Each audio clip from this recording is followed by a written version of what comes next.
Welcome back another episode of true international. ഇന്ന് Haryana nursing council രജിസ്ട്രേഷനുള്ള നഴ്സുമാരുടെ അവിടെ നിന്ന് എങ്ങനെ ഗുഡ് സ്റ്റാൻഡിങ് എടുക്കാം, എന്തൊക്കെ ഡോക്യുമെൻറ്റ്സ് ആണ് വേണ്ടത്, എത്ര ടൈം ഡ്യൂറേഷനാണ് എടുക്കുന്നത് എന്നൊക്കെ ഉള്ളൊരു ഡീറ്റെയിൽഡ് വീഡിയോ ആണെന്ന്.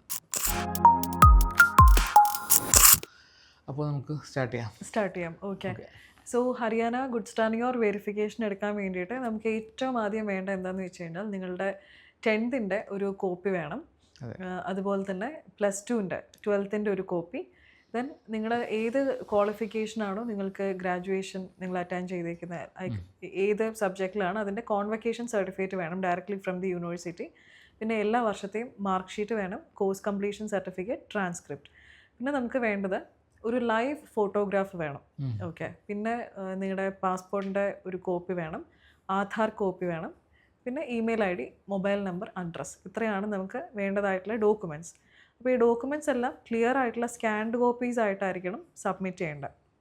ഓക്കെ. പിന്നെ നമുക്ക് ഇതിൻ്റെ ഒരു ഡ്യൂറേഷൻ എന്ന് പറയുന്നത് ഒരു 30 വർക്കിംഗ് ഡേയ്സ് മുതൽ ഒരു 40 വർക്കിംഗ് ഡേയ്സ് വരെ ഡ്യൂറേറ്റീവ് ആണ് ഈ ഒരു പ്രോസസ്സ് എന്ന് പറയുന്നത്.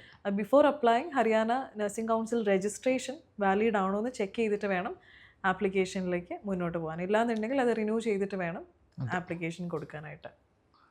ഓക്കെ. പിന്നെ നമ്മൾ ഓൾറെഡി ഹരിയാനയിൽ എംപ്ലോയ്മെൻറ്റ് ചെയ്തുകൊണ്ടിരിക്കുന്ന ആൾക്കാരാണ്, ഹരിയാനയിൽ ഇപ്പോൾ കറൻ്റ്ലി വർക്കിംഗ് ഒക്കെ ആണെന്നുണ്ടെങ്കിൽ you can submit Haryana experience for applying four nursing council good standing. ഇല്ല നിങ്ങൾ വേറെ ഏതെങ്കിലും സ്റ്റേറ്റിലാണെന്നുണ്ടെങ്കിൽ ആ സ്റ്റേറ്റിൻ്റെ എക്സ്പീരിയൻസും കൂടെ സബ്മിറ്റ് ചെയ്യാം. ഓക്കെ. അപ്പോൾ ഇത്രയേ ഉള്ളൂ ഹരിയാന നഴ്സിംഗ് കൗൺസിൽ ആൻഡ് എങ്ങനെ ഗുഡ് സ്റ്റാൻഡിങ് എടുക്കാം, വെരിഫിക്കേഷൻ എടുക്കാം എന്നുള്ള പ്രൊസീജിയർ. പിന്നെ ഏത് മിനിസ്ട്രിയിലേക്കാണോ ഇത് അയക്കേണ്ടത് ആ മിനിസ്ട്രിയുടെ അഡ്രസ്സ് തെറ്റാതെ കൊടുക്കുക.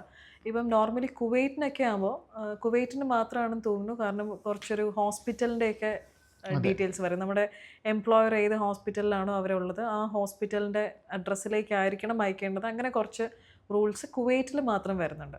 ബാക്കി എല്ലാ ഹെൽത്ത് മിനിസ്ട്രിക്കും അവരുടേതായിട്ടുള്ള ഒരു ഒഫീഷ്യൽ അതിൻ്റെ മിനിസ്ട്രി അഡ്രസ്സ് ഉണ്ടായിരിക്കും. അതിലേക്കാണ് വരുന്നതേ ഉള്ളൂ. ബാക്കി എല്ലാ അവർക്ക് പ്രോപ്പർ സിസ്റ്റംസ് ഓൾറെഡി ആയി കഴിഞ്ഞു. അതെ, സ്റ്റേറ്റ് ഓഫ് കുവൈറ്റിൻ്റെ ഒരു അഡ്രസ്സ് ഉണ്ട്, പക്ഷേ യൂഷ്വലി അതിലേക്ക് ആയിരിക്കില്ല പോവുക. ഏതെങ്കിലും ഒരു ഹോസ്പിറ്റൽ അഡ്രസ്സിലേക്ക് അയക്കണം. അത് നമ്മുടെ എംപ്ലോയർ എങ്ങനെ ഡിമാൻഡ് ചെയ്യുന്നു അതനുസരിച്ചിട്ട് അയക്കുന്നതായിരിക്കും ഏറ്റവും ബെസ്റ്റ് ഓപ്ഷൻ. ഓക്കെ. അപ്പോൾ ഇത്രയേ ഉള്ളൂ നമ്മുടെ എന്താ പറയുക ഹരിയാനയുടെ nursing council good standing or verification എടുക്കുന്ന പ്രൊസീജിയർ. കൂടുതലായിട്ട് ഇതിനെക്കുറിച്ച് അറിയണം എന്നുണ്ടെങ്കിൽ നമ്മുടെ വാട്സാപ്പ് നമ്പർ, നമ്മുടെ കസ്റ്റമർ കെയർ നമ്പർ ഇവിടെ മെൻഷൻ ചെയ്തിട്ടുണ്ട്. നിങ്ങൾക്ക് വാട്സാപ്പിലേക്ക് മെസ്സേജ് അയക്കണം എന്നുണ്ടെങ്കിൽ അതും ചെയ്യാം. Directly you can call also. അപ്പോൾ ഇതുപോലുള്ള വീഡിയോസിനായിട്ട് നമ്മുടെ യൂട്യൂബ് ചാനൽ നിങ്ങൾ കണ്ടിന്യൂസ്ലി വാച്ച് ചെയ്തുകൊണ്ട് തന്നെ ഇരിക്കുക, സബ്സ്ക്രൈബ് ചെയ്യുക. Okay, thank you, by.